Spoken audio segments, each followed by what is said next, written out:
Desa Kina pada hari ini jam 9 pagi.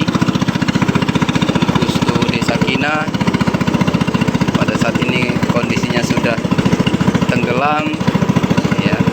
Demikian juga rumah-rumah masyarakat. Nah, pada saat ini sedang dilakukan evakuasi padi